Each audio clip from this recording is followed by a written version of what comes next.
todo mundo no interior teve aquelas paixões que se apaixonava por quem não queria a gente. Entende? Aí eu só me apaixonava por quem não me queria. Eu me apaixonei por umas 30 meninas do interior, nenhuma me queria. A única que me queria, eu não queria, que era a Cida Bebona. Aí eu me apaixonei por Gilberlita, uma branquinha linda, linda, linda, linda. Aí quando foi um dia eu conversando com Gilberlita, ela deu a entender que ia pro forró nos colônios. O que isso que eu falo nos colônios? Diga, eita, ela tá querendo, tá dizendo que vai, e papai era escroto demais. Ela só disse, ó, eu tô indo pro forró nos colônios, você vai? Se ela tá me avisando é porque ela quer. Menino, aí o forró começava às 6, 6h30.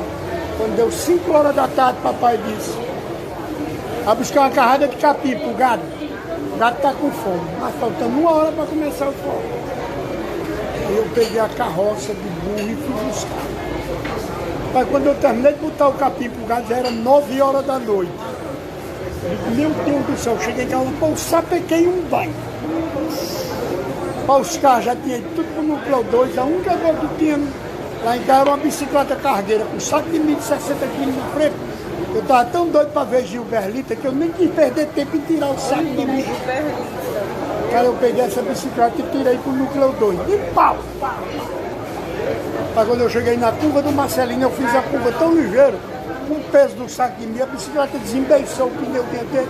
Quando eu só fui, postei a bicicleta dentro do mato, cobri com os capizinhos, torei a pé. Eu cheguei lá, o forró truando lá dentro e tinha uma combizinha, e eu tirando o suor aqui para não abraçar a Gilberlita suada. Aí eu tirando o suor. Cara, e a Kombi parada, e eu vi lá dentro, quando eu vi a Kombi fazendo assim, a Kombi parada.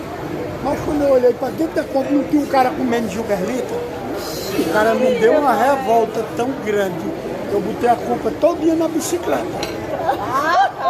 Aí eu voltei correndo, quando voltei, tirei uma vara, uma estaca na cerca.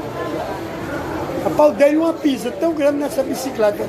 Cheguei cá com a bicicleta toda quebrada, até 1 hora da manhã. Olha a cara de felicidade aí da tua sogra aí. Quando eu cheguei em casa com essa bicicleta, só os pedaços, que papai viu, papai pegou uma chibata que ele tinha lá e deu uma pisa em mim, maior do que eu tinha dado na bicicleta. Que merda do caralho. Cheguei em casa 1 hora da manhã, levei uma pisa grande. Nunca comi Gilberlita, quebrei a bicicleta. Perdi o milho, derramou o saco de milho. Só prejuízo. Só prejuízo e nunca comi Gilberlita. Uma merda. Ei, é uma merda. Era difícil para nós, era difícil, era difícil. Difícil. As coisas eram difíceis.